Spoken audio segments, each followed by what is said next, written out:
seats, please. We're going to kick off a few minutes early. Thank you for being here. This is an inaugural meeting of the merger between We the People of Elbert County, which is now just becoming We the People, and Parker Conservatives. Who's been a part of Parker Conservatives for a while? Okay, one of you. That's good. There is a couple more. We're Dee and Joe Pepper. We are very blessed and honored. Folks, we'd like to go ahead and get started. If you could turn your attention to the front of the room, we would be most grateful. We could do like that little kindergarten clap, but I think you get the message without it. So we are Dee and Joe Pepper. We've been running We the People of Elbert County for a few years. Who's been one of our events before? Oh, look at that. Great. Thank you. We did a large one not too long ago on the gubernatorial forum. And we've known Mark, and Mark has actually been Dee's mentor for quite some time. Mark Hamden. And this is the changing of the guard, what you're seeing tonight. So we're very excited about it, and I'll let Dee. Yeah. So last month, when Mark was making, he was going to have this big announcement, and we were super excited because he had been talking about buying a facility, and I thought, oh, he found a facility that's going to be his own, and he's going to move the Parker Conservatives, and he pulled Joe and I aside and told us that this was their last meeting. And I start to cry, and it's like, oh my gosh, what did? And he said, unless somebody picks it up, and it's like, oh, who in this room would pick it up? I mean, we've already got a meeting, so I know it won't be us. And what were you thinking? As soon as he said it, instantly I realized he's dropping a hint bomb here, so we might as well pick it up. And I knew instantly it was supposed to be us. It took, well, we didn't get a chance to talk too much later, and we just said, look, this is meant to be. So we've merged the two events, and we're honored to be here, and we're honored to be your hosts. And thank you so much. Thank you. So we launched We the People of Elbert County in August of 24, and so it's not quite 2 years yet, but what we quickly discovered, even from our very first meeting, is that we didn't just have people from Elbert County. We always have at least 5 counties represented at each of our We the People meetings, just our little monthly meetings. And then the biggest thing we've done was at gubernatorial candidate forum on January 31st, and we had people from 12 different counties. So way to go, people, to come and get educated. One of our primary things to do is to do a lot of outreach to the unaffiliated voter, and then we serve as an on-ramp for people who want to get involved politically and they just don't know where to begin. So that's the heart that we have. Joe and I both have backgrounds as trainers, and so we love that training arena. So tonight we're extending that. March of 25, we did a Colorado GOP chair candidate forum, and Britta was elected shortly thereafter, and here we are again. So we are really, really excited that so many people are here, and then we have all the people who are watching online and will be watching this later, because this is a very, very important race. Colorado is at a crossroads, and we need to collectively get our act together and maybe put down the axes and the chainsaws and all of those things and try to remember that we are on the same team. Just like when you're married and you're not getting along with your spouse, it's like, wait a minute, we're on the same team. So we are on the same team, and we really have a chance, I truly believe, for the first time in a long time, to take back the state of Colorado, because we truly are a red state. The crazy people have taken it over, and they are so crazy that even their own party doesn't really like them because they don't represent them anymore. So thank you so much for coming. We always plan to add a lot of value, and you'll be learning something about the Pledge of Allegiance here in just a moment. The whole premise of We the People of Elbert County began because we want to be a conservative on-ramp to people that unaffiliated voters and people of like mind to have a voice, to be loved and be welcomed. So that's the primary goal of everything Dee and I have done for the last 2 years. There's a lot of wonderful people out there that feel disconnected, and we want to be the onboarding ramp for them and put our arms around them and say, you're welcome, and come in and listen to all these great speakers that we have, and we promise for this continuation of Parker Conservatives, we'll continue to bring high-level speakers, some of national figures even, that we've done in the past. So this is, that's who we are, and our country was founded on prayer, and I love that so much. When you go back to our founding documents, everything was steeped in the Bible and God. And so, if you would please, let's all stand, and we're going to say a pledge of allegiance. Remove your hats. And remove your hats. Do the prayer first. I'll go ahead and do the prayer first, and then we'll do our Pledge of Allegiance. Father in heaven, thank you so much for allowing us to continue to live in a free country. We have to fight to keep it free. You gave us incredible founders with our country and their hearts and their minds to establish the documents that have been threatened ever since their existence. Thank you for all of the people present tonight, those are online, those that are watching, listening, and those that will listen to the recording. And we just say, let's circle our wagons and take this state back in the name of Jesus. Amen.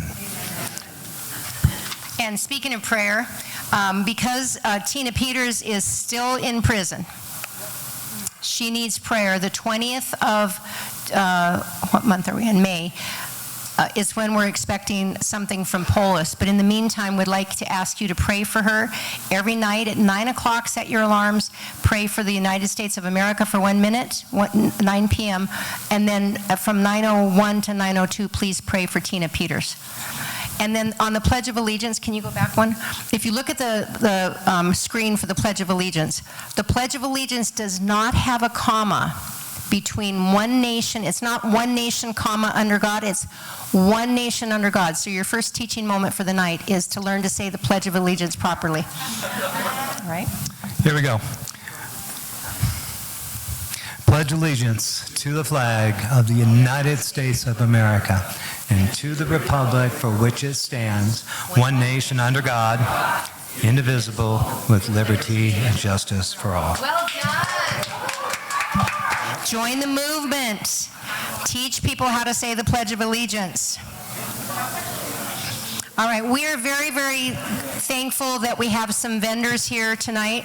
We have Linda staffing our duck race booth for We the People. We do a duck race to raise funds, a rubber duck race in the little stream in Elbert County to send kids to the Patriot Academy Leadership Congress and teach them how to write legislation and defend legislation. And it's a 3-day event. We're sending 2 kids this summer. Next year, we have the goal of sending 10. And John is modeling one of the ducks that does squeak. If you'd like to be in the parade with us, it's super fun. We also have other vendors. We have Jason for Citizens for No New Debt. What he has to say is very important, so please make sure you stop by his table. And then Jimmy and Ann Alexander, who I'm sure everyone in the room knows, they have the Colorado Life Initiative has gotten a title to petition on for the November ballot to remove abortion from the Colorado Constitution. As you know, it was put on, and then now they're having taxpayer money pay for all the abortions.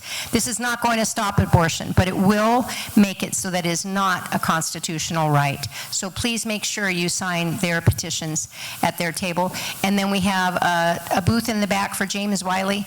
Our On Fire got 72, a little bit more than 72% of the vote at the State Assembly for Secretary of State, even though he had 3 opponents.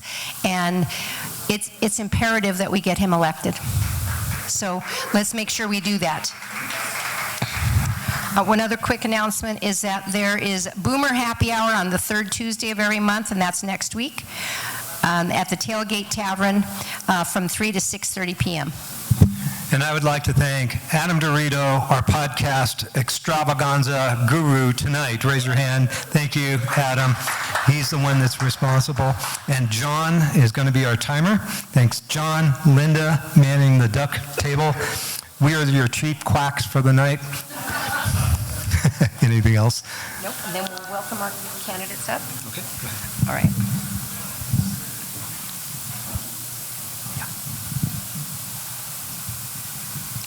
All right, candidates, we are ready for you, and we are going to, Joe Oltman is super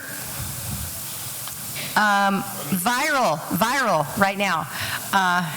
And so he and we're going to share a microphone with Joe, and because we've got amazing immune systems. And then the other 4 candidates are going to share a mic. They'll pass a mic the whole night. And so if we could have Joe come up first,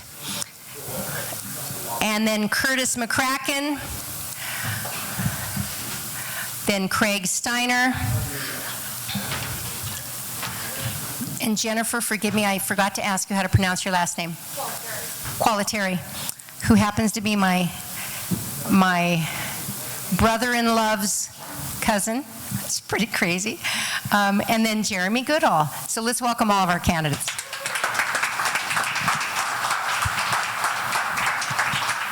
So tonight we have our timer right here. John, you want to be Arvana for just a moment? Green means what? Good. Green means go. Yellow means? 30 seconds. 30 seconds. And red means? Off. Your mic gets turned off. Turn the microphone off. So if you could please oblige on that. We will let you know ahead of time. We're gonna ask the question, and then we're going to let you know how long we've set aside for your answers. Now, also, we do recognize that you guys have a hard stop tonight, because immediately following this meeting, I think you're all joining online. Go upstairs and join the next meeting. So, A virtual meeting. All right, so as I told you, we focus a lot on educating people on how this whole political system works. So if there's something that we're teaching, it's probably because I just recently learned it, or learned it within the last couple years. We've been involved only for 6 years, so we are newbies to this whole scenario. So we're going to start with the candidates having their opening statements. And gentlemen, you'll have 2 minutes for your opening statements. And Jeremy, we're going to start with you and come this way. And go ahead and turn that mic on. If the green light is not showing, it's not turned on. Just hold that button and you should be live. We appear to be live. Well, ladies and gentlemen, my name is Jeremy Goodall. I am a bonus member from El Paso County. I am a second time through this whole candidate process. I have been a precinct leader, a CD5 congressional district captain. I have been involved in El Paso politics since 2006. I've been at the state level since 2010. I've had a front row seat for every argument, conversation, terrible candidate race, every problem, wart, every bit of it, from 2010 until today. And I can tell you that you're going to need someone that has that level of remembrance and understanding if we're going to have any chance of getting out of this with any hope of victory in November. And that is why I'm stepping forward and putting my name back into contention for this office. I don't believe that it's a stepping stone to a higher career. I don't think it's a fun task, but it's a necessary task. And if we're going to get together, we're going to be able to make something of the opportunity we have to take our state back, because we have some of the best issues, we have some of the best candidates, we have some of the best vision for this state that I've ever seen. And that's why I'm running on vision over vendetta, because I believe we need to bury the hatchet. We need to bring ourselves together. We need to stop Republicans fighting Republicans, and we need to bring a disassembly of the circular firing squad. Thank you, Jeremy. Well, good evening, everyone. My name is Jennifer Qualteri, and I'd like to thank you all. Don't cut her mic yet, Joe.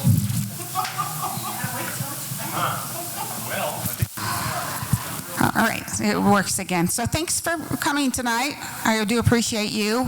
I'm here because I also was very worried when our chair resigned in the middle of a campaign, and I want us to win in 2026. You'll see tonight that I'm pushing a lot of paper and pencil. That's what I do. So I'm so thankful that you're here as we chart the future of the Republican Party, because this is a critical moment, and I think you all know that.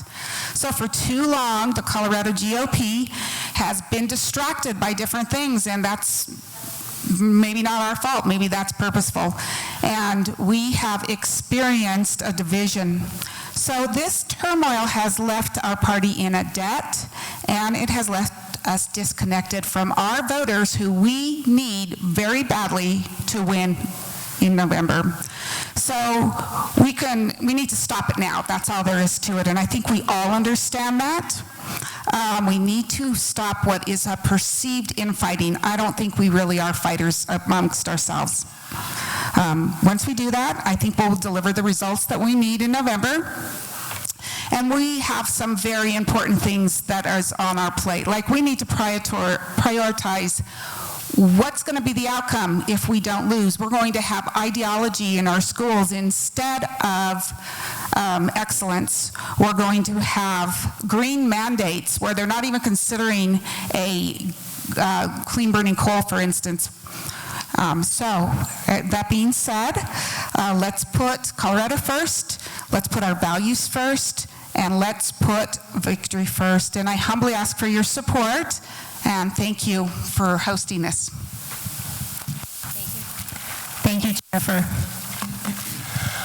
Thank you. My name is Craig Steiner, and I'm running because we need to stop with all the drama, and we need to focus back on winning elections. I have the experience to do that. I was Douglas County Chairman here in Douglas County, 2013 to 2015, and I was Secretary of Douglas County for the 4 years before that, and House District 43 Chair for 2 years after that. I have the experience to do this because in the course of doing those things, plenty of experience with Get Out the Vote, that led to the development of my voter spectrum system, which many of you are familiar with.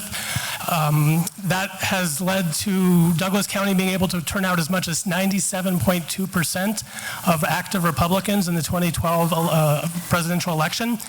And I've also developed the state party's caucus system, which is used throughout the state for caucus and assembly preparation. We need to get back and focus on getting out the vote. That is our job. We need to stop with, the drama so we can focus on that. If elected, I will bring the voter spectrum system to any county that wants to use it for free.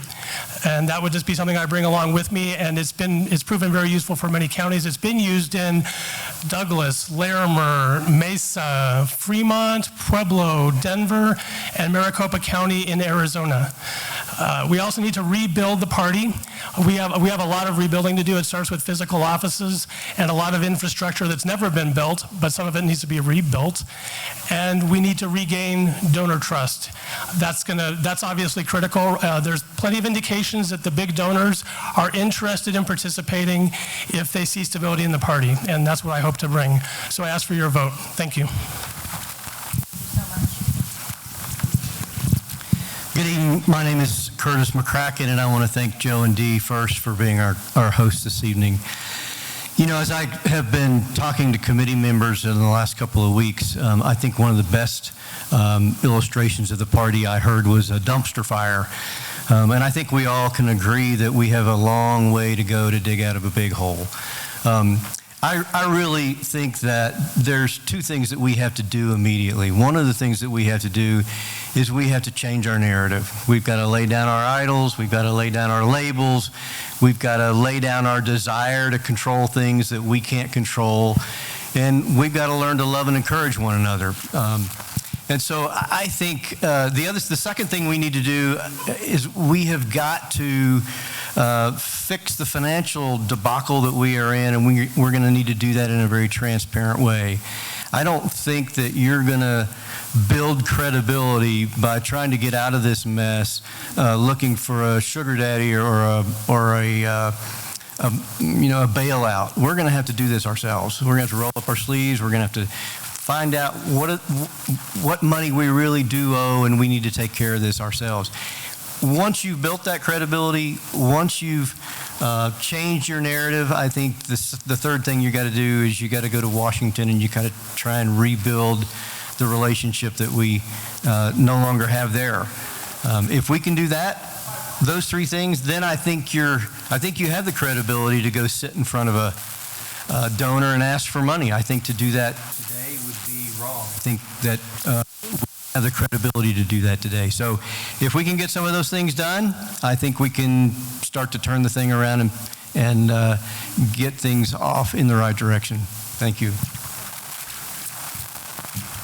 My name is. For some reason they're interfering. You would turn that one off and Joe should. All right, reset my time, please. Okay. My name is Joe Altman, and I'm running for state chair. Obviously, I'm sick, so I don't feel very well, so I didn't shake any of your hands. I will shake your hand at a later event. I'm sure there'll be one. We've talked about how dysfunctional the party is, but you got a lot of really good people in the party, and I think one of the issues that we have is that it's no offense, I'm a part of it, but the blue hairs, right? So we have no young people that are a part of the party, and we tend to put things into baskets without understanding holistically what's wrong with the party itself. So you can't get rid of the drama and all the other things if you're actually standing at the table allowing for liars and people to do the things that they've done in order to hurt other people in the party. It's become this vicious game over the last 20 years. So I'm an outsider. The only time that I've been a part of the party is I vote, and everyone asks me for my money. And I've given my money freely over the last 20 years. But I come in from the outside. I run a very large company, about $140 million in revenue. I've got multiple ventures in different areas.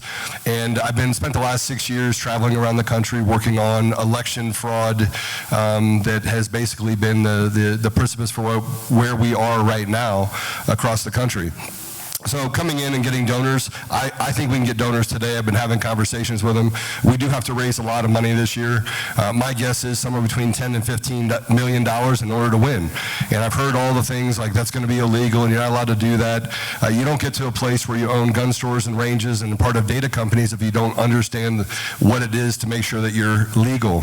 So I want to leave you with this. Donors, rebuild the party, and make sure that you have a plan. I posted a 90-day plan. I also have a 6-month and a 1-year plan that I'll launch as well. And that should give you confidence that if we tactically execute, we'll be able to accomplish great things in the next 6 months, including winning most of the races and winning back the legislature. Thank you. Thank you. For this next question, Joe is going to ask the question. You will have 1 minute, and this is the order in which you will answer the question. Craig, Jennifer, Jeremy, Joe, and Curtis. And 1 minute. we're going to have to number the Joes here. Okay. Please turn that off. Yeah, for that, we have some interference between the two. Thank you. So the question is, when did you enter the race, and who encouraged you to run, and why? 1 minute, please. It was, I don't know the exact date, it was late March. My wife first encouraged me to, which I laughed at, and then, because she always encourages me to run for everything. And then David DiCarlo, Vice Chair of Douglas County, also asked her to mention it to me. And then finally, Senator Mark Baisley asked me to run, and I met with him a couple times and then decided to do so. All right, I entered the race on March 14th. I woke up and I see that Britta Horns resigned, and I was totally freaked out at the thought of another 8 years of progressive Democrats. I just at that point shot an email off to Britta and said I would like to enter the race. Or I think it was actually Alex, the admin, and then I had people on Facebook saying, no, you have to tell Britta, and so I told others. I knew that One thing is my Denver County peeps were with me on this. They just want the conversation to turn civil, and we lose all the time. So if I answer any questions for anyone or enter a narrative into this conversation, that's good. We've won in here in Denver. So I just knew that they would support me in just getting on board and starting to make others talk with me.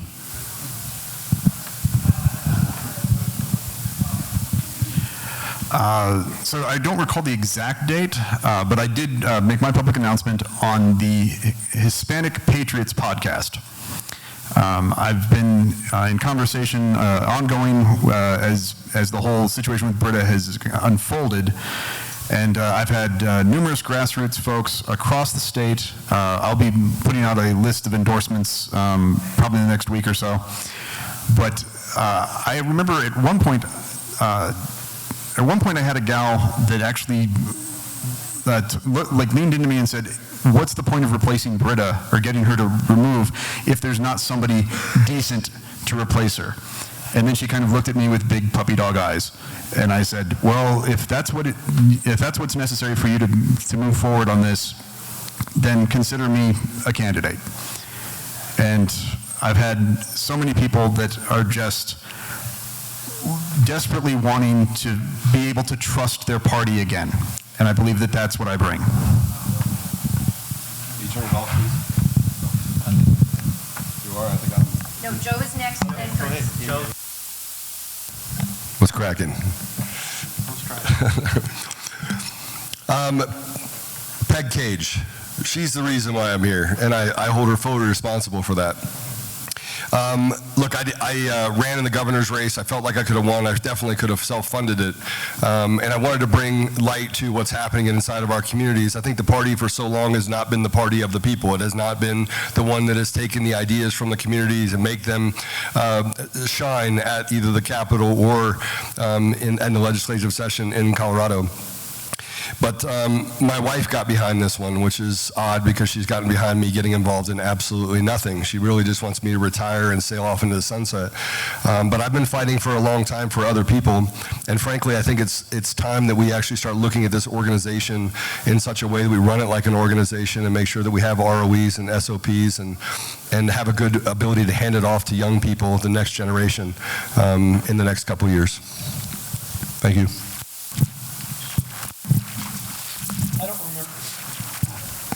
I don't remember exactly what day I entered the race, but I do know that after I learned that Britta Horn had resigned, I reached out to several central chairs that I knew in District 3 because I ran for Congress in 23-24 in CD3, and so I made a lot of great relationships, met a lot of great people, and I got tremendous encouragement in the feedback when I kind of pricked these people about it, and the why really is because when I was running for CD3, I watched the party really, it was deteriorating and from the leadership standpoint, and I felt that as a candidate, and I thought, this is ridiculous. We need a party leadership that will get behind candidates, and that's what happened.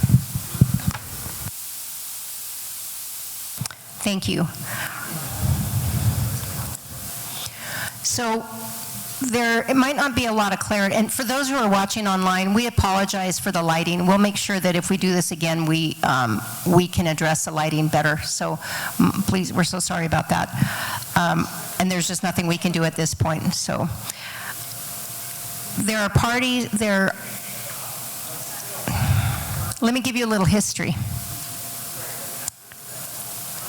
We had a closed primary in 2004. And in 2005 and 2006, that's the last time the very traditional, normal people who live in Colorado had the lead and had a say in what actually happened in government. So the last closed primary was 2004. And then in 2005 and 2006, we had the majority in the House and the Senate. And then Governor Bill Owens was in office from 1999 through 2007. There has been nothing that we have led since then.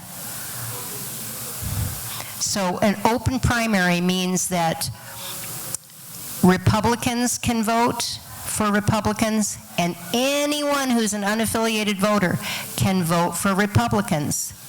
With that history, think that through. Now, I'm going to give you an analogy. So for our panelists, for all of the candidates, here's the analogy. You are super successful in football, and you have a team that's made it to the Super Bowl, and so have I. And so now that we're at the Super Bowl, my question is, will you let me and my team choose your quarterback?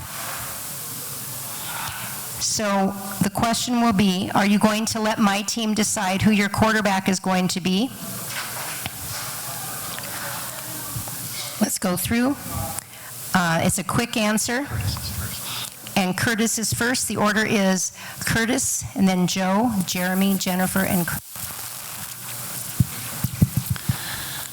Well, I don't really know how to answer the quarterback question. I wouldn't expect you to let me pick your quarterback for sure. And I've spoken. I think people know where I stand. I'm not on board with the opt-out. I would love to see Proposition 108 overturned. I think it is not right the way we have our primary set up right now. I also think that we've allowed this issue to take way too much of our time and our effort and our money. And I think we need to start turning our sights towards our candidates and the issues. And I think the opt-out has more negative than positive attached to it from what I've seen. And I'm not on board with it. Thank you.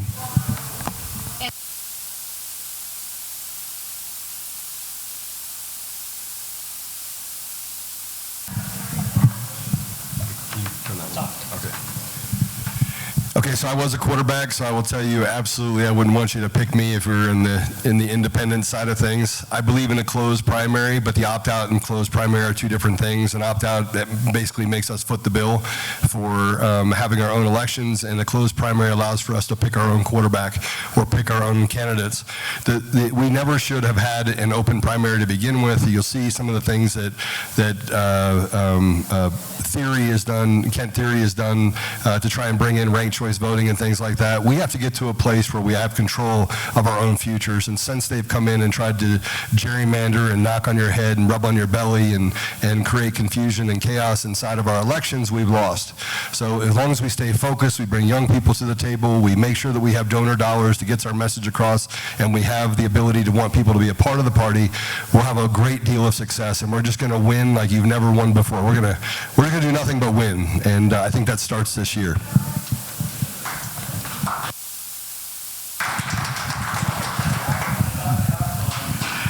So if you saw my buttons out at the little table, I am the opt-out candidate.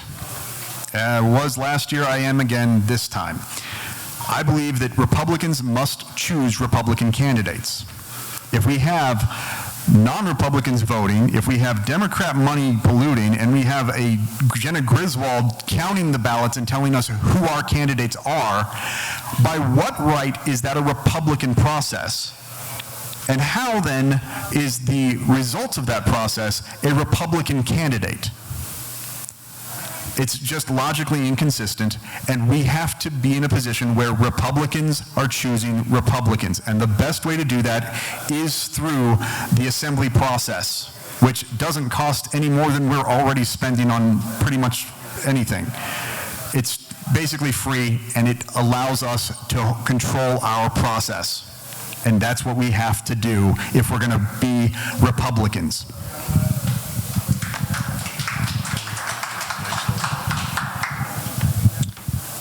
All right, so I believe that the reason Prop 108 passes is because independent voters wanted very much to play, to do their civic duty. By closing the primary and by opting out, we're forcing independents to come and play with us as Republicans. It's a brand. I absolutely would not let you choose my quarterback. I'm in favor of a closed primary, and when we opt out, it's going to require a lot of organization. This last assembly shows what happens when there isn't a lot of organization. I have the experience necessary to make sure our processes are in place to actually support that, because the last thing we want is to opt out and fail. So again, I'm in favor of closing the primary and opting out correctly.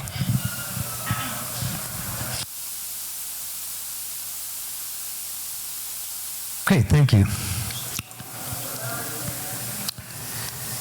So the next question is going to have 2 minutes for each of you to answer. We're going to go with Jennifer, Craig, Curtis, Joe, and then Jeremy.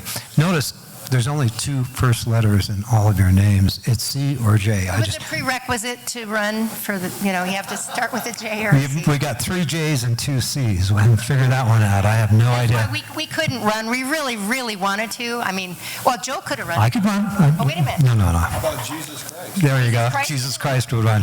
Yeah, indeed. Okay, so 2-minute answer for each of you. And the topic is attracting unaffiliated voters, something our heart is very close to. And we do have a significant amount of young and Hispanic voters in this state. How will you reach Hispanics, which are 22 to 23% of Colorado, who hold our values, and most of them are unaffiliated, yet only 1 in 2 vote Republican. So, 2 to 1 ratio vote Democrat to Republican.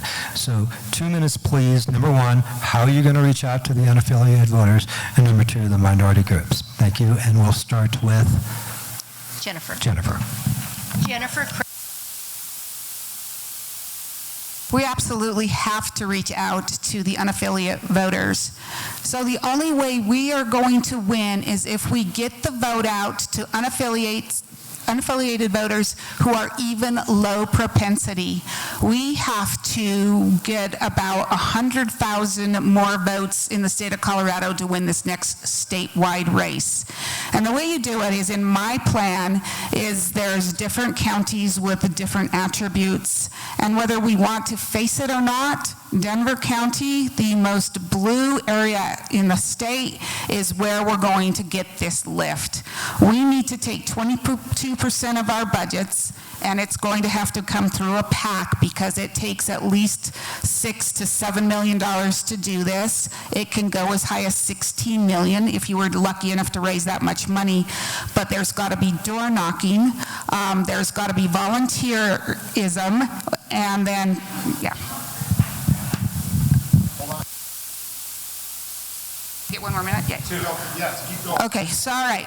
So without this lift, and there's other counties that you can see, and you will never see my plan because I consider it proprietary information. Your SEC members will see the plan. So what happens is you have these different attributes, like you protect what's going on in El Paso, and then there's these different counties as to how they behave. All of these get either a digital door knocking. If I had $16 million, I would hire door knockers, or I would give incentives. Without the unaffiliated, you're going to lose. With respect to Hispanics, a lot of my friends will just tell you they have Republican values. When I go to church on Sunday, my favorite thing to do is attend the Spanish Mass because everybody's there. Well, first of all, when it comes to the unaffiliated vote, we need to identify which ones are with us. I know that Douglas County was doing that last weekend. I actually made a call to a Central Committee member, and he immediately said, Craig, I'm out in the field using your system, contacting unaffiliated voters. So we have to be doing that now so that we know which ones are with us so that we can then turn them out in November. When it comes to the Hispanic community, we need to be talking to them, and when necessary, we need to be talking to them in their language. I do speak Spanish. I know I'm not the only Republican that does so, but we need to be out and talking to them in their language when that language isn't English. We're definitely English as our official language here in Colorado, but we need to recognize the voters and meet them where they are. And if that's in Spanish, we speak Spanish.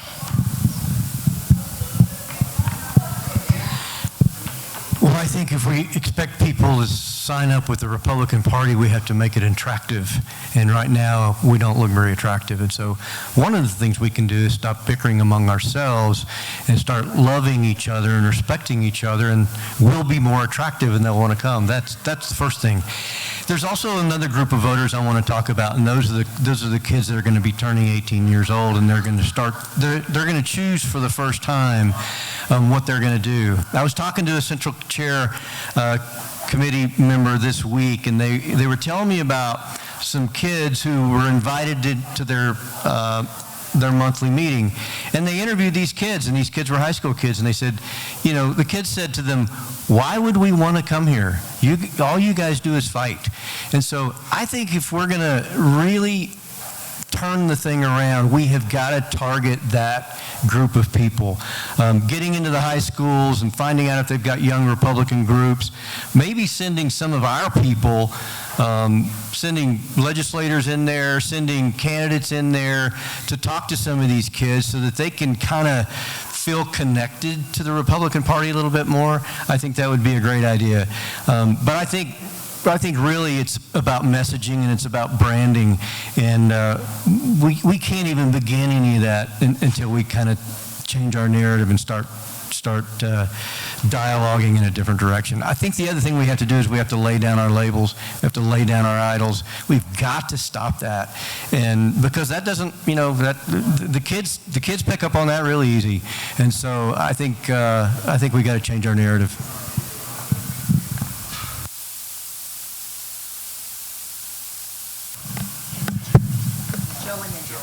Okay, well, first of all, I don't think we should discriminate between Hispanics, black people, Asian people.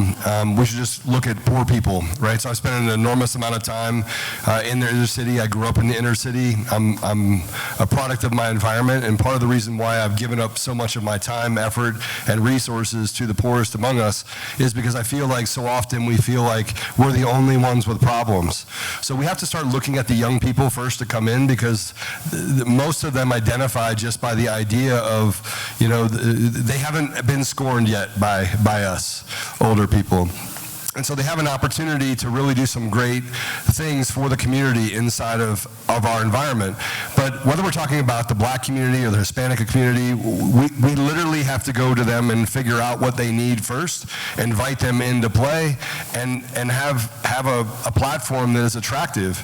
And I think we actually do have a platform that's attractive. I just don't think we've allowed them to have a seat at the table. We do the same thing to the people that are in our communities when we label them young Republicans. The first question I always ask is, how old are you, right? And then I look at you and I'm like, I get really excited when I talk to someone that's under the age of 35, and I'm like, this party's for you. This is a young man's game. And we have to start doing more in order to identify with the changes that are happening in the community that we're not keeping up with. So yeah, it's about messaging. Yes, it's about making sure that we can get people and look attractive, but we also have to make sure that as we start looking attractive to these young people, we're willing to let them lead. So that's going to be one of the first things that I do, is bring in a lot of young people, and you guys are going to be like, they don't know what they're doing. Let them fail forward, because the opportunity to fail forward will allow us to pass back that baton with grace and give them the opportunity to let their communities win.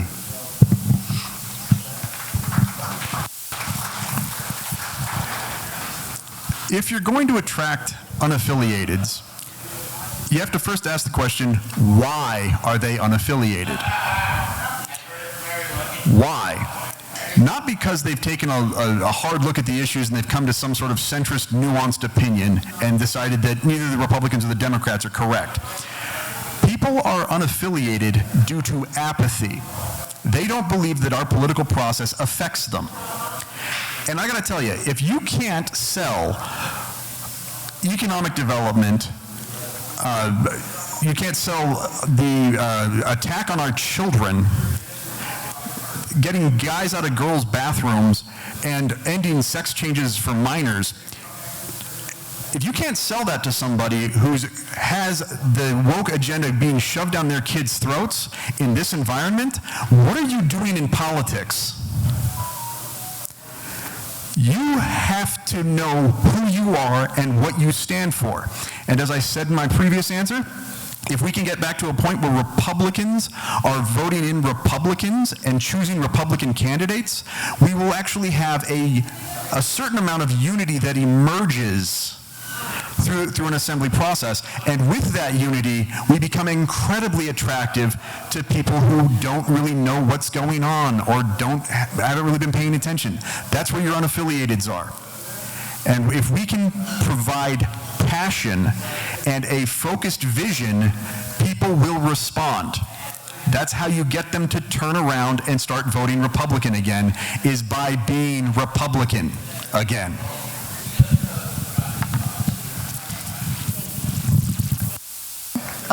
Is that one turned on? Okay, there we go. Thank you, everyone. John.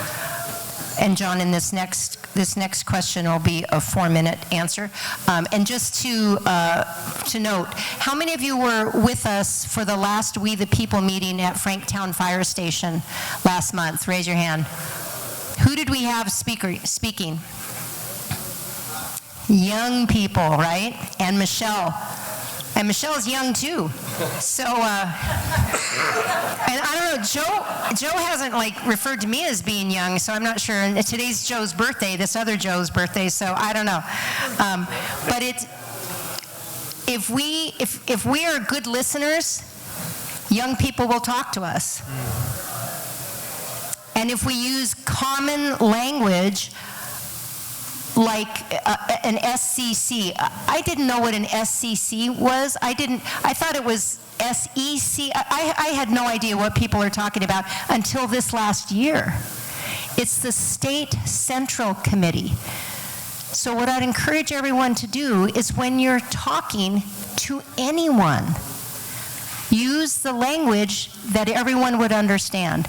And the unaffiliated voters, those who have not engaged in the process yet, they will start to align with us as long as we talk English. It's a very important training element. All right, so you have 4 minutes to answer this question. We're going to start with Joe, and then Curtis, Craig, Jennifer, and Jeremy. What are your plans to raise money, and how do you plan to allocate the use of that money?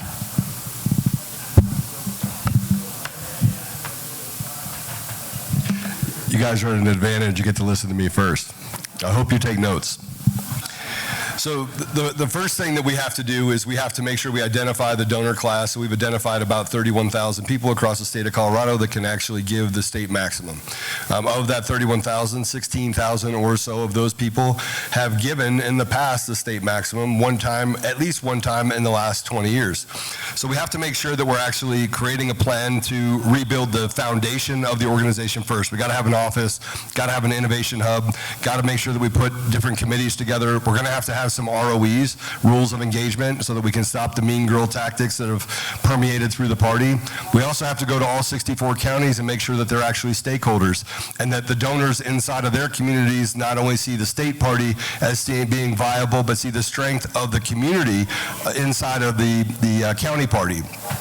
From there, we have to build a plan. We have to put the plan in front of the donors, which I've been doing for the last couple of weeks. And then we have to identify what are called whales. Those are people, some people in here, I would probably consider you a whale. In other words, you have the ability to do more than the state maximum. So I'm going to come to you and I'm going to say, give till it hurts, because we need to win and we only have one time to do it. So we're going to go out there, we're going to build a plan, we're going to say that this is how we win these different areas. We're going to have stakeholders at the table, which are going to be the chairs and the vice chairs and the secretaries from each one of the different communities. We're going to recruit young people to do the get out the vote, and we're going to make sure that everything happens at the same time. Everyone says we have to do one step at a time. No, you don't. You build an office, you make sure that's getting done, put that ball in the air, make sure that people are taking care of that, and you assign different duties to people within the organization. And the last thing I'll say about the people in the organization, these should be paid positions. We should not have a vow to poverty. Now, personally, I will work for free. I don't need the money and I don't want the money. What I want to do is build a foundation like I've done previously with multiple companies. And by the way, here's another thing. I wrote the election protocol for an entire country. So I certainly understand what it takes on the election side in order to make us a better environment in the state so that we can actually start to win. And I run a data company. I have data on all of you. Thank you for coming tonight. I really appreciate it. But you guys missed that. You totally missed it. look, winning has its consequences that I don't think that we've seen for a very long time, and hope is very dangerous. Shawshank Redemption.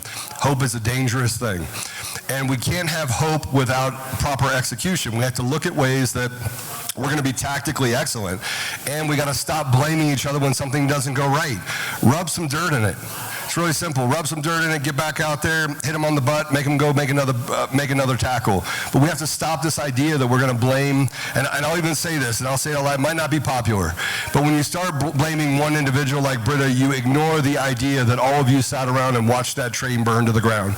So we have to take responsibility for that, and we have to start doing things that put us back in a position where we can win, where we ignore some of the things that happen around us and say, look, if we're going to win, here's how we do it. We get out there, we throw a 60-yard touchdown pass, and we all celebrate it, even if we're not the ones to throw the pass. Does that make sense?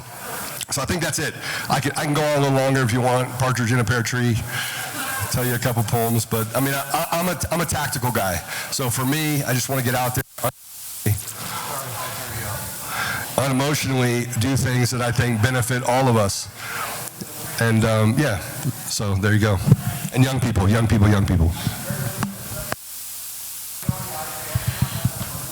I don't think the problem is that we don't know who the donors are.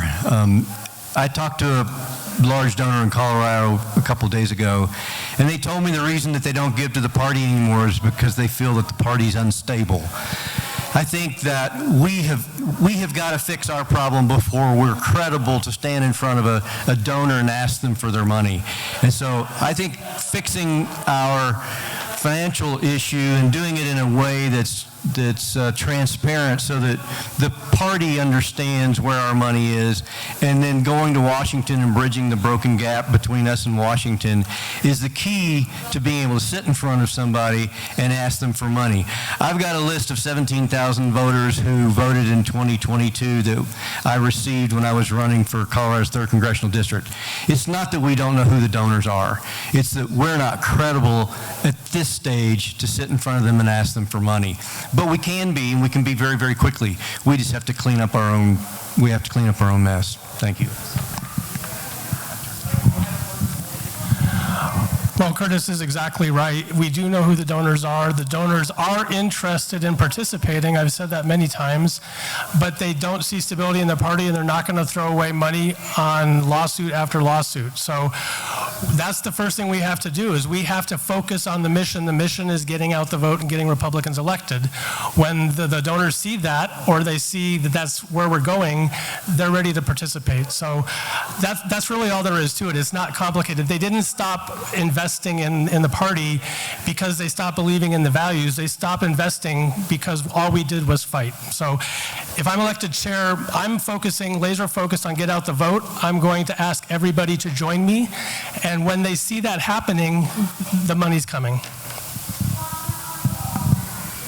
All right, you have 6 months, all right? Only 6 months before November 3rd. So I'm going to have to share some of my plan with you to answer this question. So, okay, I will. There are some tiers of donors. First is called the major donors. This has to be a PAC because of campaign finance laws, which caps individuals at about the $5,000. You have to stand in front of a PAC, and you're going to find that there's governor's PACs out there, there's senators' PACs, different kinds of PACs. You have to pitch these people and tell them what's in it for them. I'm going to say that our branding is going to be okay. All we have to do is humble ourselves and say, hey, we made a mistake. We kind of thought it was election interference. What it looks like when you look at the plan is that the Democrats have outdone us because they have raised money with PACs. PACs are someone that, as a chair, I could collaborate with, right? They're actually running the show. They're buying the door knockers. They're buying the messaging. So for major donors, you would want them to be between $50,000 and $250,000. It would come from a PAC. You would need like 15 to 25 of those. Then what you do is you always are keeping them in the loop. You have dashboards. You have to show them the progress that's being made and see that, yes, the outcomes are where they want them. You have leadership donors. Those are a little bit less, right? They're $25,000 to $49,000. That's not going to work for us. That's still a PAC. You can't get individuals to raise more or give you more than $5,000. Again, you've got those governor PACs, you've got the senator PACs. You just need to pull them forward. And if you're eating humble pie and saying, hey, we finally know what we're doing, they're going to want to play this game because it's not one donor giving you $250,000. It might be one donor giving this PAC $250,000. Then there's the mid-level donors.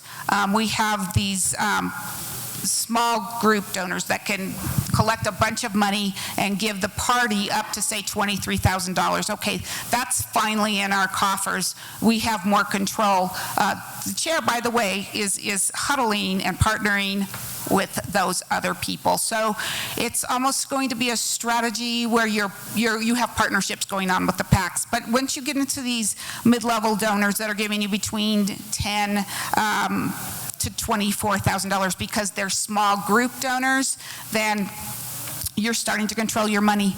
What you're going to hear my friend over here talk about is what you're doing with grassroots contributions. So they're anywhere from $100 to $5,000. They've got monthly options. They cap at that $5,000. Again, you're controlling that money. But you need to do this in 6 months, and you need anywhere from $7 million if you can get it. And hopefully, yes, you can from those PACs because you've eaten your humble pie, to as much as $16 million, where they're actually hiring you door knockers to bring in those low propensity voters. And then what you do, how are you going to use their money, is you actually have to show them a plan, much like a business plan. So you're showing them, this is what I'm going to do in El Paso, this is what I'm going to do in Douglas, this is what I'm going to do in Weld, this is what I'm going to do in Jefferson, this is what I'm going to do in Adams. And you have to keep them in the know the whole time so that they can trust you.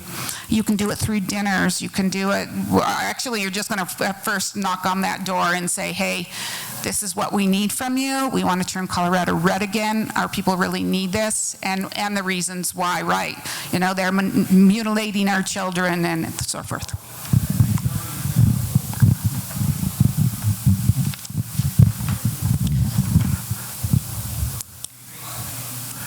So the short answer to how we're going to have to raise money is one sweaty dollar at a time. There's no panacea here. The rules are stacked against us. The debt load is pretty substantial. But if we as a party are willing to everybody give a little bit, a lot gets done. And that's the message we have to be getting out.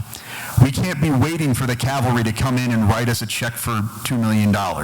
In fact, if we handle that improperly, we end up getting buried by that, because the consequences of incorrectly raising that money is that you get, first, you have to hand it back, and then second, you get fined 5 times, up to 5 times the offending amount. So if Elon Musk wants to fund our party, he can write us a check to the state party of not $4,675, but actually $3,875, and then he can write an additional check to cover that difference to a county party, and that's how you would get it into the state. But that's Elon Musk's cap. Now, there are creative ways to get around that, and I would encourage those to be explored, but the basic limit here is that it's going to take small donors across the state working on individual initiative. Because if we try and wait for the cavalry to come in and write us a big check, and when everyone waits around for that, that's a long wait on a train that ain't coming. I've worked with Protect Kids Colorado. We were told at the start of that process that we would need to raise $7.5 to $8 million to get the signatures, to get those 3 issues onto the ballot. We didn't get $8 million. We barely had enough money to cover the printing costs for the actual petitions. But what we did have was over 3,500 ticked off moms, dads, grandmas, grandpas, aunts, uncles running across the state in a coordinated fashion, getting it done, and bringing in signatures at a rate that nobody had ever even heard of or expected. We had 91% validity when the professional guys brag about 70. The resources, the bodies of knowledge,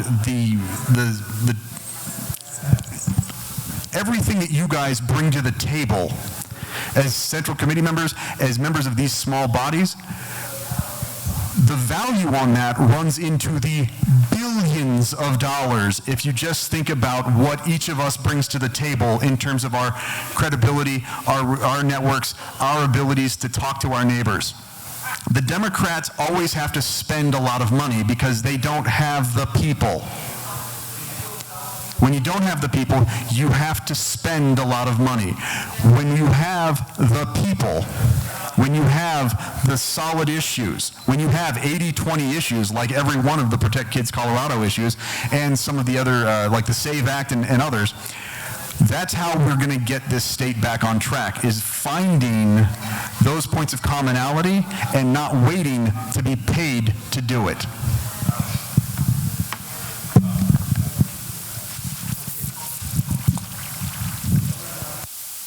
Okay, thank you. Thank you, appreciate that. Very important. Okay, so we have 3 minutes to answer the next question. And if our timing is accurate, this could be your last question. We do have a fill-in question if needed. 3 minutes on this, and we're going to go just in reverse. Jeremy, Jennifer, Craig, Curtis, and then Joe. Okay, you guys ready for this one? What is your volunteer recruitment and training strategy? We all know we need to grow the party. We all know there's a lot of people that feel disconnected. What is your plan for volunteer recruitment and training strategy, please? So this is actually like right down my alleyway, because I grew up as a pastor's kid, so I know a lot about getting stuff done with very little money and a lot of volunteers. And volunteers respond to vision, they respond to being respected, they respond to being important. If they understand the importance of what they're doing, you can't stop them. Now, if you're dealing with youth groups, you can also always provide pizza. And when kids show up, when kids are given pizza, they will show up and they will lift stuff. But I also found out that if you give them a T-shirt, a sense of uniform identity, they will take a bullet, like flat out. If you give kids an identity, they will absolutely stand in the gap and look danger right in the face and say, no, you move. We're taking our state back. And so what we need to do is provide that level of vision, provide that level of opportunity, and give the kids the tools and the training and the understanding that what they're doing by knocking on doors and making these phone calls, how important it is. Because most people just think, oh, like that's just something that happens. No, it doesn't. That is something that is done by the rank and file members of this party. And if those folks are not being listened to, then they stop showing up. And so that's one of the other aspects that I'm bringing to the table, is that I'm listening to the body and giving people, the rank and file, an opportunity to put their voice into action. And when you do that, people are naturally drawn to that. And when people are willing to step up and put themselves into that kind of a line, there's no stopping them. And we need that. Because if we don't, like the party's broke, there's no paying for people, which means we have to basically leverage their passion. And I know that there's a ton of passion in this party, because we see it every time everybody gets into an argument. But we need to focus that not on each other, but out and getting out into the highways and byways and getting into the streets and getting unaffiliateds to know that, hey, we're Republican, this is what we believe, and this is why you should believe it too.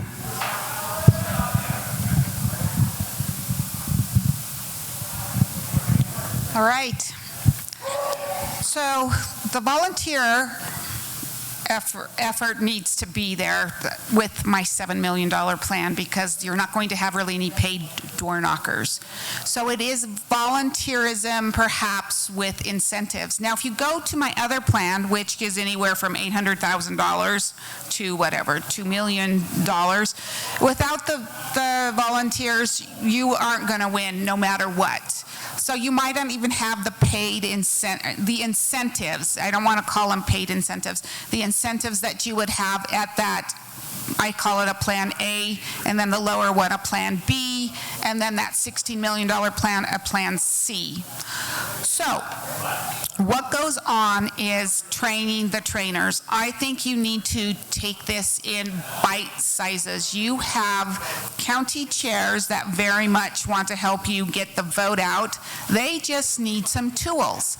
So, like, don't charge if you're doing door knocking, or if you're doing media, don't charge that county. I think that was one of Dave Williams' big mistakes in Denver in 2024, was he was going to charge us 5 cents to use his phone bank, where Christy Burton Brown, KBB, she wasn't charging us anything to use her phone bank. There's different kinds of technology that you want to put them on. You want to put them on maybe texting. So there's where your younger generation can help out, because they understand that kind of technology. You put those volunteers on, maybe getting more volunteers by putting that out to their people on social media, where they're feeling safe to do that, and then growing the base. But the county chairs are going to be the crux of the volunteerism, because they're having these different ways to be able to reach out to that immediate community, or they can do Facebook ads and that kind of thing and push people to their squeeze pages where we're collecting their emails and their names and that sort of thing. So another way you have to empower these chairs is by training those trainers. Whatever we come up with as a plan, get their buy-in and make sure that they're training in a consistent manner that we know that works. So with 6 months, be aware you are having a 7-hour day for 7 days a week. You can't take any days off, and that's how you're going to be able to recruit your volunteers, call them up, and you're going to give them the incentive. Maybe it's the t-shirt, maybe it's something else where you don't have to look like it's pay. So you just find those kinds of workarounds and win.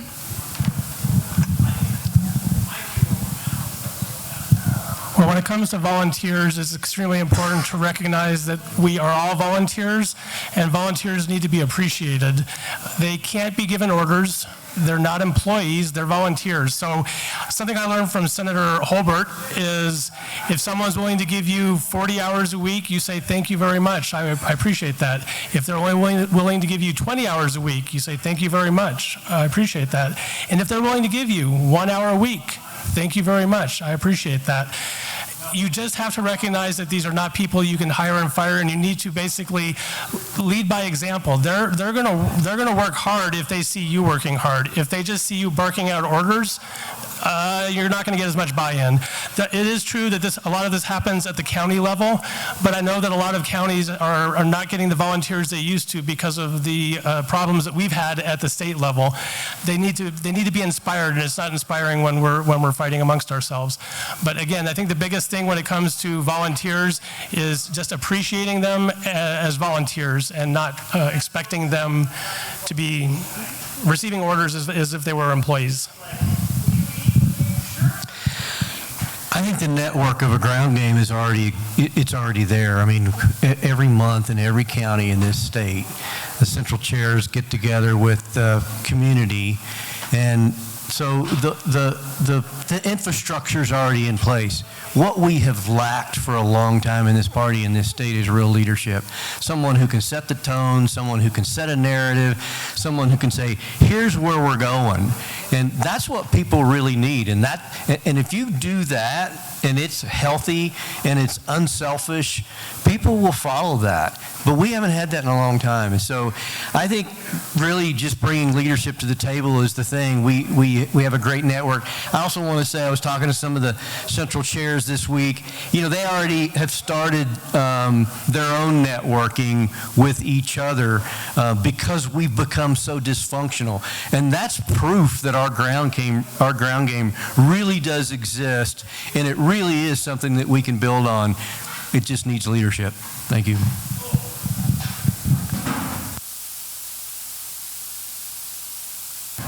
I should get extra time.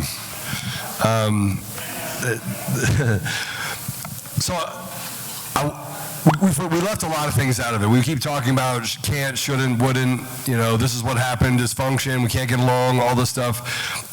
In every car, you have this thing called a rear view mirror. Does it help you drive?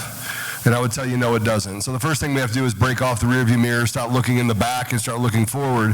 When you want to get young people to the table, yeah, you can't actually fire volunteers, but yes, you can. You can set standards by which they want to be a part of winning. Winning changes a lot of different things.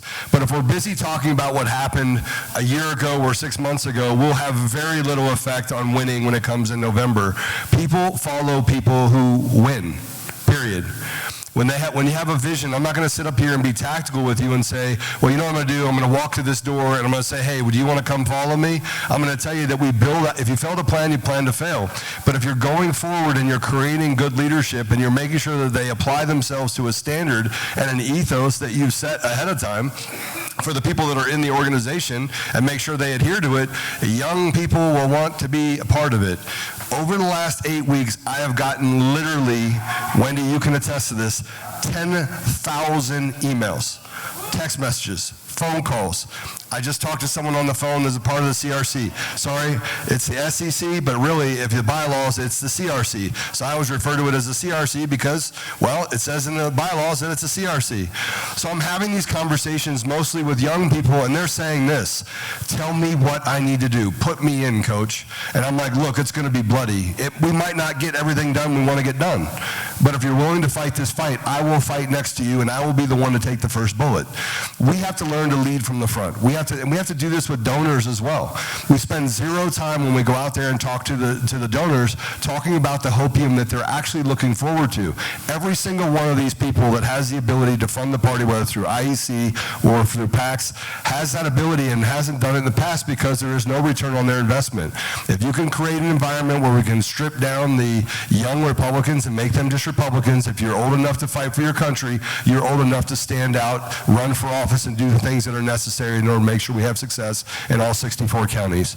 So from my perspective, getting donors to the table is not going to be difficult because I have 10,000 people that I think right now have already stated that they'd love to come forward and do some great good and change this party. And I believe this, we can win so big in the state of Colorado that we take back the Senate, we take back the House, we win from the top of the ticket to the bottom of the ticket, from the mayors of these towns all the way up to the highest office in the state. We just have to stand together and do the things that are necessary to make sure that we're focused on that vision and be tactical in that vision. Thank you. Okay, this has been a great event, you guys. We just want to thank you for your investment to be here. Colorado is in the crosshairs, and we have to win this year. There's no doubt. This is our one chance in history that we have been given some favorability on multiple levels. So if any of you were at our gubernatorial event, I made a little mistake from stage, and I'm deliberately going to repeat it tonight. So we were talking about lawfare and things of that, attorney things, and right before the end I said, so now we're going to have our closing arguments. Now, in a courtroom, that's appropriate. But what we're going to have we're going to give each one of you 4 minutes for your closing statements. And thank you for coming and representing yourselves. We promise to get you out in time for your next meeting, which we will be faithful in doing. And then we want to make sure that you know that next month, on the first Wednesday of the month, which is June 3rd, we're going to be talking very specifically about the tactics to make sure that the right people are voting. The angry, crazy people do vote. They always vote. But unfortunately, sensible Christians who go to church are probably the least likely to vote in our state. Only 40% of them are registered to vote, and only 25% of that 40%, which is 10%, only 25% of the registered voters who go to church out of that 40% vote. So that's 10% of the Christians who go to church vote. So please, next month we're going to be asking you where you fellowship, and if there's a way that we can get your fellowship involved, because this takes all of us. We can't just have crazy liberals who don't even represent the Democratic Party be the ones running the state. I think it's time that the Christians stand up and get to work and make sure that we have a say in how we are governed. It's our responsibility biblically, and it's our responsibility to fulfill our civic duty. All right, so 4 minutes each, and we're going to go alphabetical this time. by first name. By first name. The C's go first, the J's go second. So we're going to go Craig, Curtis, Jennifer, Jeremy, and then Joe.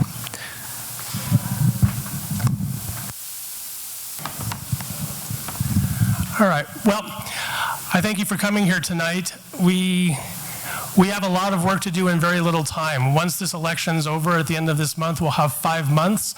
We have to hit the ground running. Again, I will highlight Douglas County that's already doing that. Hopefully other counties are as well.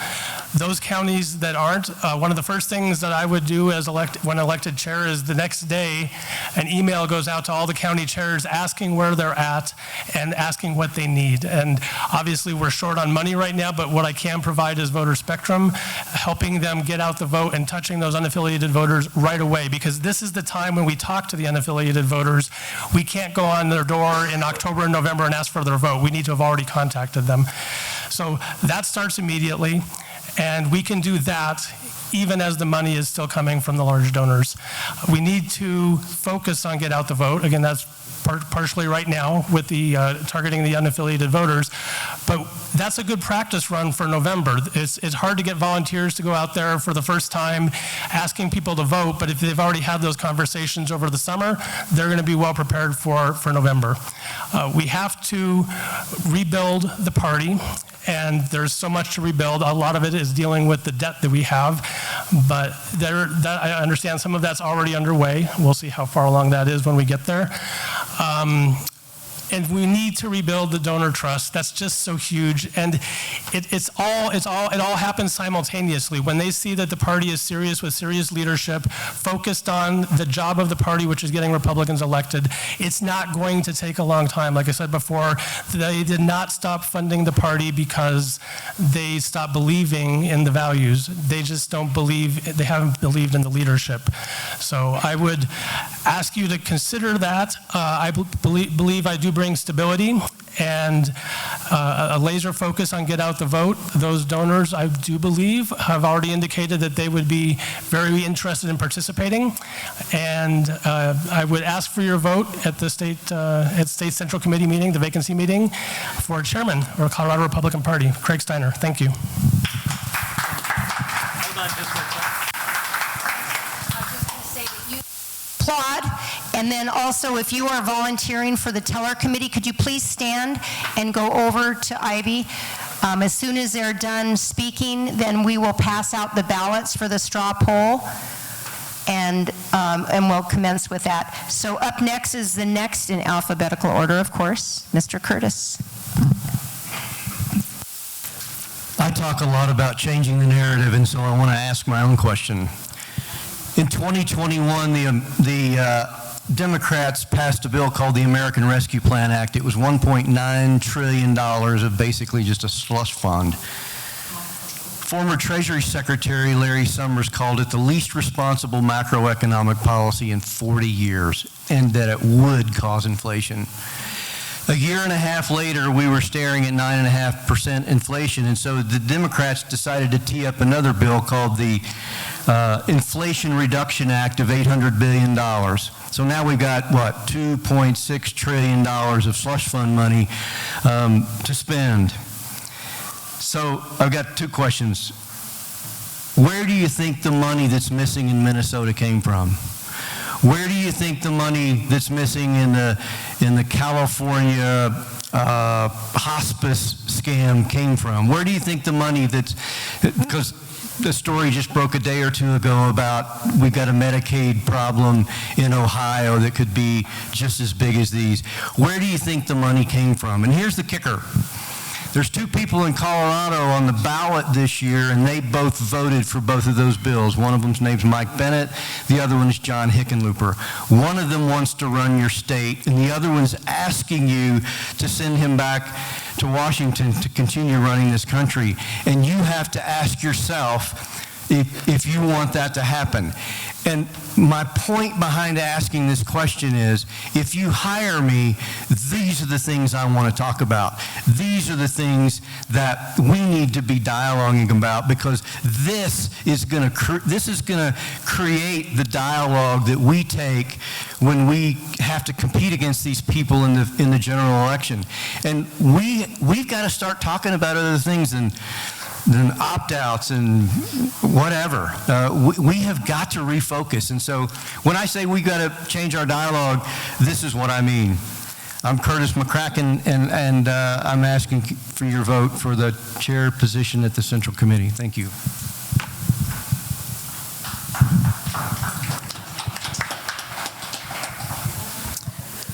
All right. Well, fellow Republicans and Colorado Patriots, we have talked a lot about the challenges facing our party, and we haven't even really touched on the challenges facing our state, which are hugely important. And the truth is simple. The state of Colorado is on the wrong track. And the Colorado GOP must become a unified, disciplined fighting machine. If we're going to turn this around, we've got to work, and we've got to work as a team, and we have to actually get the vote out. That's where we're at in 6 months.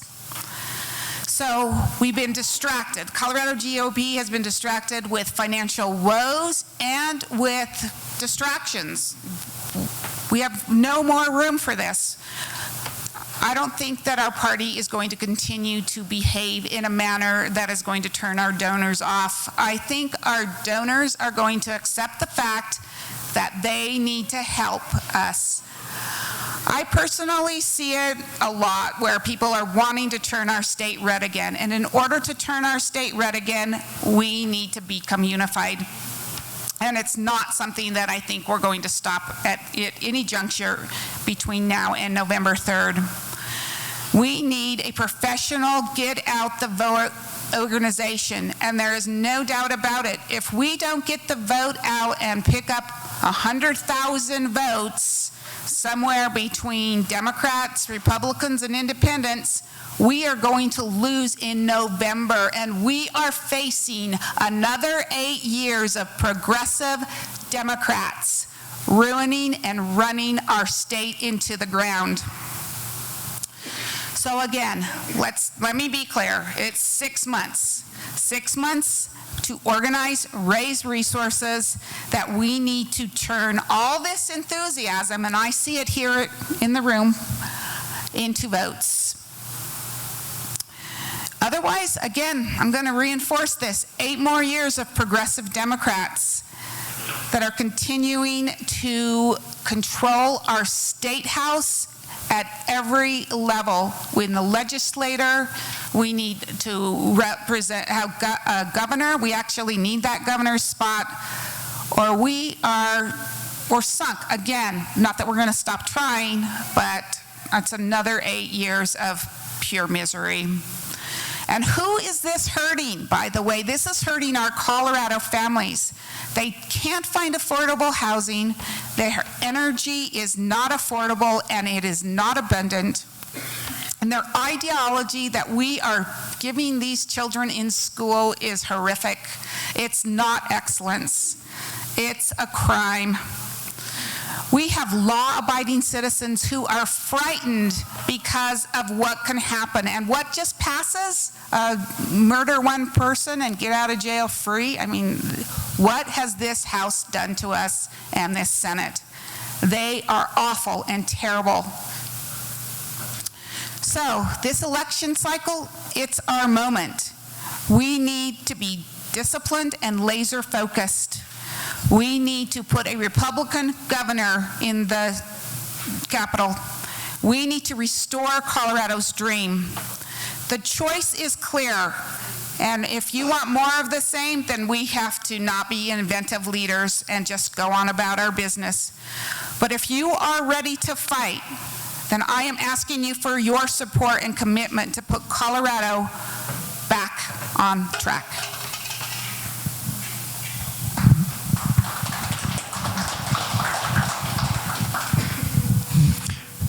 So again, everyone, thank you guys for coming out, and thank the folks at home, thank you for tuning in. It's been a lot of discussion, a lot of ideas been thrown around. I think what it comes down to, though, is that we have to remember what we are as Republicans. We are the party that ended slavery. We are the party that ended the Marxist threat of the Cold War. And right now, we're the party that is dragging this fraudulent expenditures on scales that people didn't even think were possible out of the DC swamp and into the cold light of day. The Democrats in our state have driven our economy off of a cliff. We were a perennial top 5 in all economic indicators. And now we're a bottom 10, bottom 5 on every metric that matters. While they're running our economy into the ground, they want Marxist agitators masquerading as teachers to have full access to our children so that they can teach them and confuse them and talk them into mutilating their own bodies. And they want us to applaud them. I believe we must remind ourselves what we are as Republicans so that we may remind our fellow voters in this state what we stand for as Republicans. Maybe just a show of hands. Who here is proud to be a Republican? Wow. That's a lot of hands. Who voted for Trump? Oh. Who knows that we're going to have to work our butts off to win in November? Oh. You know, I keep hearing that we don't have unity in this party, but I just saw every hand raised 3 times. We have unity. If we listen to each other and we listen to the body, not the consultants, not the folks from DC, not the people that want to keep us agitated, and certainly not the Democrats who've been running roughshod over us for the last 2 decades. So, frankly, my name is Jeremy Goodall. I'm running for state chairman of the Republican Party, and I'm going to ask for your vote. God bless America, God bless Colorado, and God bless and revive the Colorado Republican Party.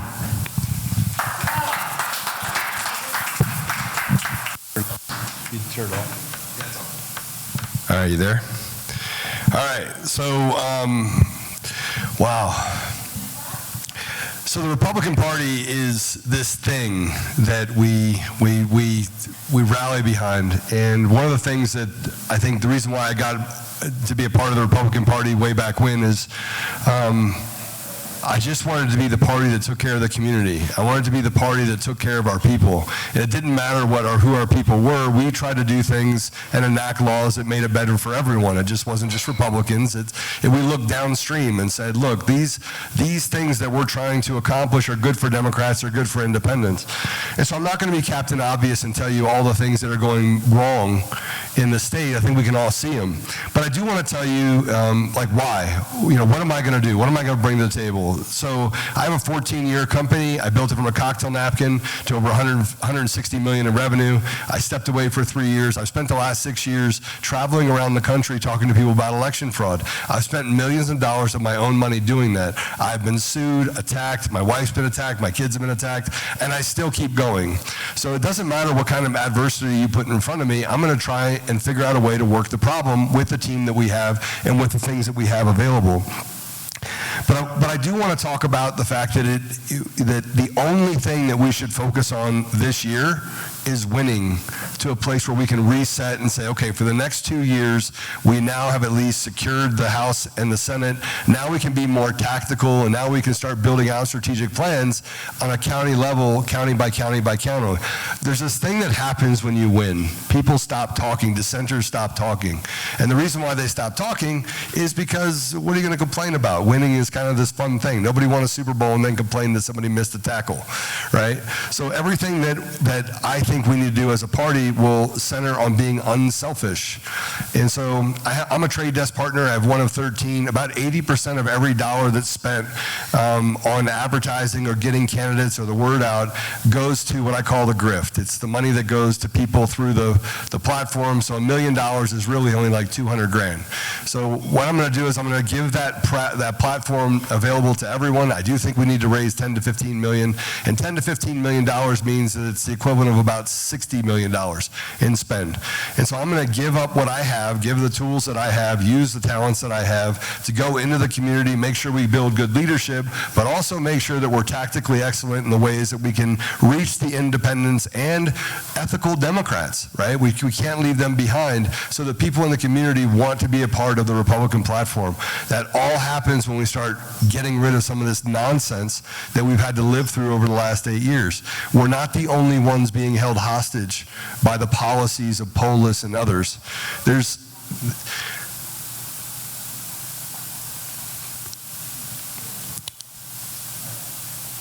You guys have means.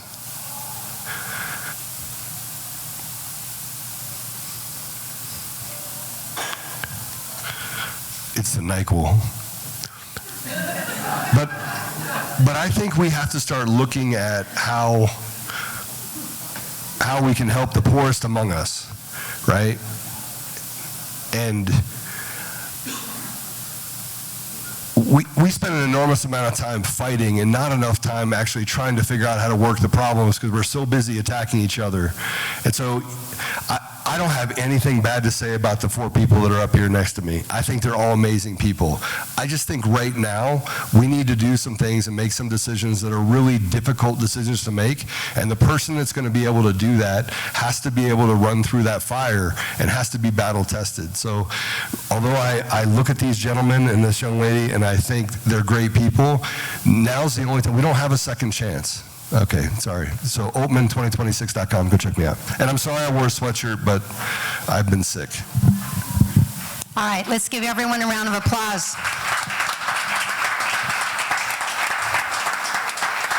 Candidates, we are so grateful that you came today.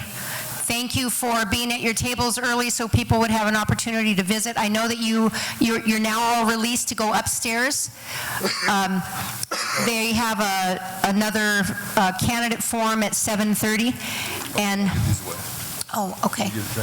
Yes. So these are challenge coins. You say the Pray, Stand, Speak, Act. You've already voted, so I'm not buying your vote. But these are challenge coins that have a Bible verse on it. It's the 4 things that I think everyone needs to do in order to make sure that we're hyper-focused on how we can be successful. So I bought a bunch of them. You're welcome to have some, and then I'll just pick them. Give them out. What's that? We'll have Wendy give them out. Okay, Wendy. And Wendy can give them out at your table. You could just leave them up here, Joe. That's fine. All right. So the teller committee is saying this is your last chance to turn in your ballot. Does anyone still have a ballot they need to turn in? At 7:30, there is another forum, candidate forum with some of the leaders,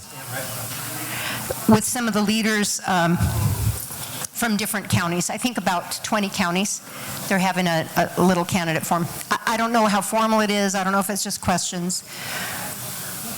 It's something that Nancy Palazzi called and asked if we could work with her, because they had this planned, and then they saw that we had our event planned. So we accommodated them by finishing 30 minutes early for the candidates. So that's where the candidates are going right now. So if you weren't invited, I'm so sorry. I'm usually not invited to any of those things, but I'm not an officer, so we're going to have the teller committee count the ballots. In the meantime, I'm going to ask you a couple questions, and this is really important, especially if you're tuning in online. I'm not a bonus member in Elbert County.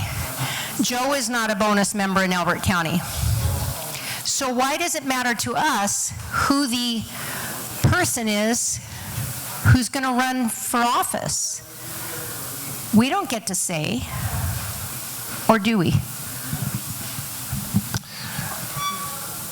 One of my favorite authors, I think I've read everything that he's ever written, is John Maxwell. He talks a lot about leadership. And anybody heard the phrase separation of church and state? It's a lie. Because if you do a word study in the good book on rulers, you will find out politics as a word is not mentioned, but God really cares about our rulers.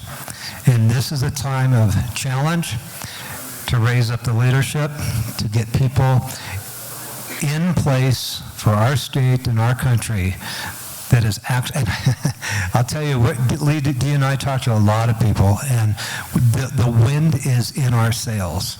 I'm so encouraged and really believe that this is going to be our year. I'm a third-generation native of Colorado. My grandfather had the oldest pool hall in Colorado history down on Broadway next to the Blue Bonnet. And I heard all the stories about the years of the 20s and 30s and 40s in our state and how it grew and the challenges it faced. And we have always had a lot of things to overcome as a state, but right now our time is crucial. So for every one of you that are here tonight, we want to thank you. Please grab someone else for the next one. We will continue to bring special speakers and do these type of events. All right, so now back to voting for the GOP chair. Please raise your hands if you are on the State Central Committee and you get to vote. Okay, good. Look around the room. There are several people here. 1, 2, 3, 4, 5, 6 at one table. 7, 8, 9. At least 9 people, 10. Okay, so for those of you who are here and those of you who are watching online, you get to vote because you are our representatives. In Elbert County, we have 7 bonus members. How many in Douglas? 26 in Douglas. What other counties do we have here? Anybody else? Anyone from Arapahoe? I know Linda's from Arapahoe. I'm not sure if she knows how many. How many bonus members or people in the State Central Committee do you have, the SCC? 26 also in El Paso or Arapahoe? In Arapahoe. Does anybody know how many are in El Paso? I know there's some people here from El Paso. How many people on the State Central Committee from each county who is here? Ray, you're from how many? About 40? Okay, so let's just use El Paso's 40 as an example. Those 40 people are going to vote. For those of you who are on the State Central Committee, do you ever have a request from one of your constituents to represent them and vote the way they would like you to vote? You do. Okay, how do they present that, Ray? More than often they ask me who I think they should. It's very rarely anyone says, I wish you would vote for this person or that person. Okay, so Ray is saying that they're always asking who they should vote for. Ray, who should we support? The other State Central Committee members. And very rarely do they tell you would like you to vote. Well, from where we sit, the people who are our State Central Committee members, they represent us. They were voted into office, most likely at the caucus, and then at an organizational meeting within the county. So does anyone think like me and think that those voting members represent us? Is that there's some nods in the room? So here's the way to approach this, to encourage your voting members to vote for the candidate you think would be best. You all have babe, can you grab those in that, on that round table?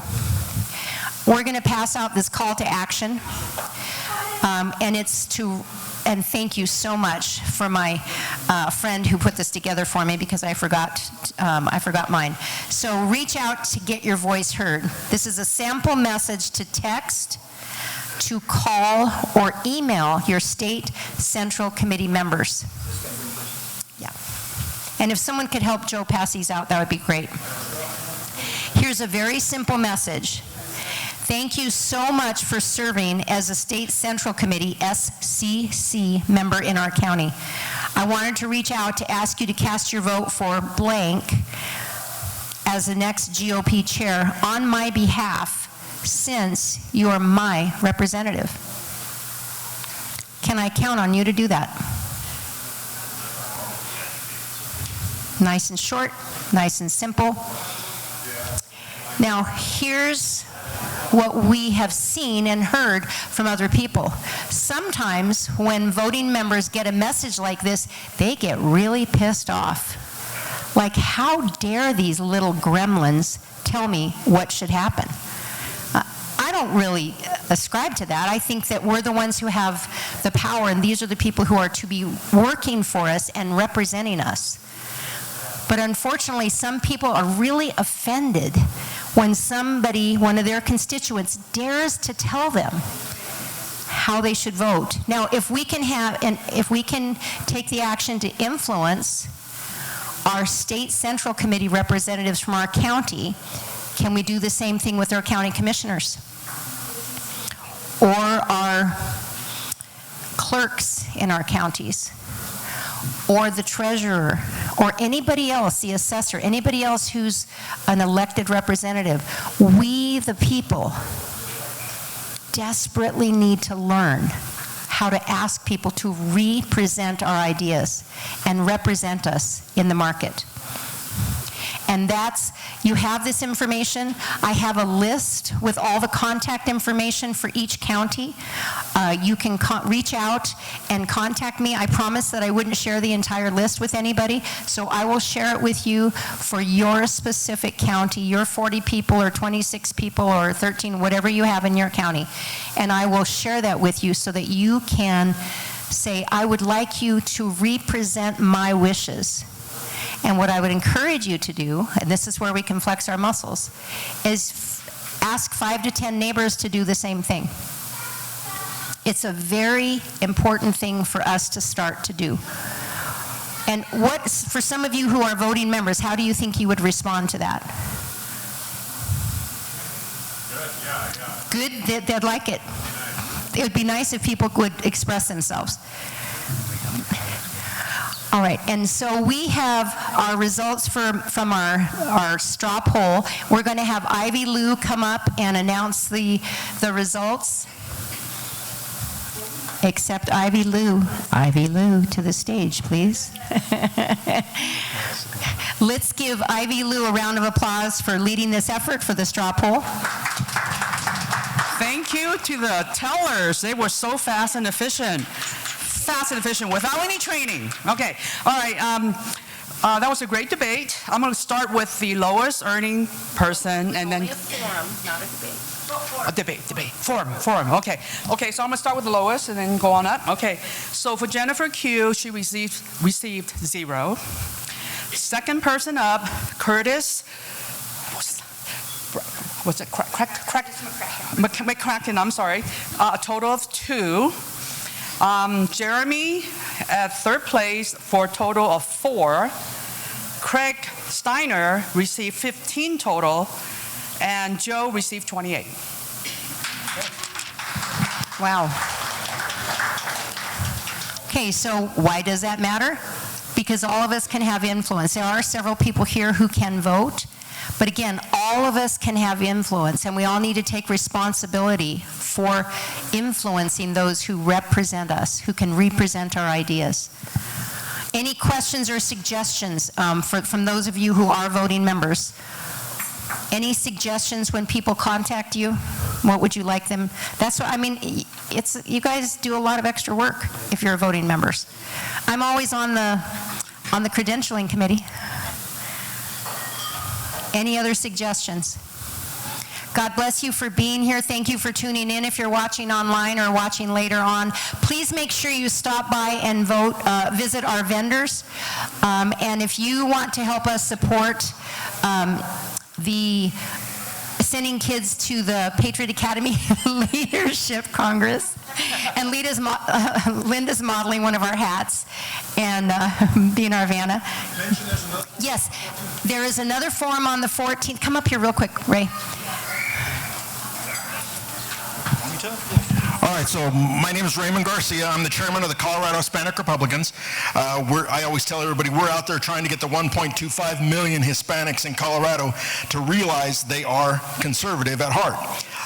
If 670,000 of them are eligible to be registered to vote, and if we got half of those, just think what would happen if 300,000 conservatives voted in the next election. Colorado would turn red. So we are having a forum on the 14th at the church at Briargate in Colorado Springs. We are serving tacos. So come on. It's a Thursday. So it'll be a Taco Thursday. Yeah. So come out and have some tacos and talk to the candidates and everything. It'll be a great night. Thanks. Thank you, Ray. Appreciate it. And we are so grateful to have the gift of this merger between Parker Conservatives and we the people of Elbert County, now erasing the Elbert County part. We are we the people. We are establishing more and more media for channels to connect. Please join the, if you haven't already, I think most of you probably are, on the Facebook page Parker Conservatives. We also have a We the People Facebook page, which is quite a bit smaller. And please bring a friend the next time. Also, your staff tonight, let's give them a hand for the facility. Please make sure you take care of them. Your gratuities is what makes this facility free for us. Otherwise, it has to be subsidized. So please make sure you are very grateful for them. Okay, and I have one last announcement. Who is really good at singing? Somebody. Eric, get up here, buddy. Eric. So today is my wonderful husband's birthday. And just because I care about you, I'm going to have somebody else lead happy birthday. Okay. Well, happy birthday to you. Happy birthday to you. Happy birthday, dear Joe. Happy birthday to you. Thank you, everyone. This is the best gift of all. It's you. And one of the things that we're considering doing